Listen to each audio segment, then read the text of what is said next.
Jajaran Satuan Narkoba Polres Buleleng kembali mengamankan 8 orang yang sedang pesta sabu di sebuah kamar kos di Desa Bakti Seraga Buleleng. 3 orang yang diamankan berprofesi sebagai perempuan pemandu lagu. Senin malam, Sat Narkoba Polres Buleleng akhirnya kembali menangkap 8 orang yang sedang melakukan pesta sabu-sabu di sebuah kamar kos di kawasan Desa Bakti Seraga Buleleng. Dari ke-8 orang yang diamankan, terdapat 1 orang anak di bawah umur berinisial P, yang diamankan dengan 3 orang perempuan yaitu Belkis, Anis, dan Sri Wulaningsih. Sedangkan sisanya adalah Made Edi Sudarmawan sebagai pembawa sabu, lalu Putu Sukarda, Kadek Sujana, dan Kadek Rediana. Kapolres Buleleng AKBP Suratno mengaku dari 8 pelaku ini polisi mengamankan puluhan paket sabu yang dibawa pelaku Made Edi Sudarmawan. Diduga pelaku ini merupakan kaki tangan bandar di kota Singaraja.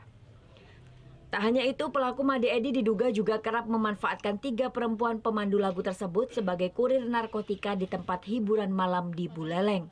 Undang beberapa temannya, termasuk juga beberapa perempuan yang berprofesi sebagai pemandu lagu di sebuah karaoke di Singaraja untuk melaksanakan pesta narkoba di kamar kos. Ini di kota, wilayah kota. Jadi ini berhasil langsung karena informasi kita bisa dapatkan, kemudian kita bisa lakukan penggerbekan pada saat mereka melakukan pesta narkoba.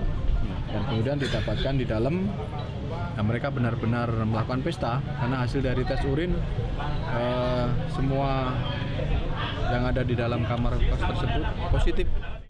Dari tangan pelaku, polisi mengamankan 21 paket sabu masing-masing dengan berat 0,51 gram serta alat hisap sabu.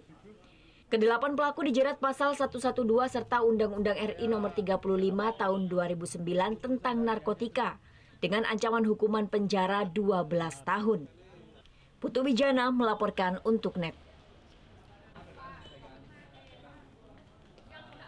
Oh ya beneran. Iya, oke.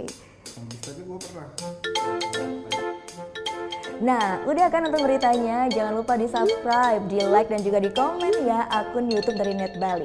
Terima kasih udah subscribe, yang belum jangan sampai lupa di sebelah sini nih. Subscribe.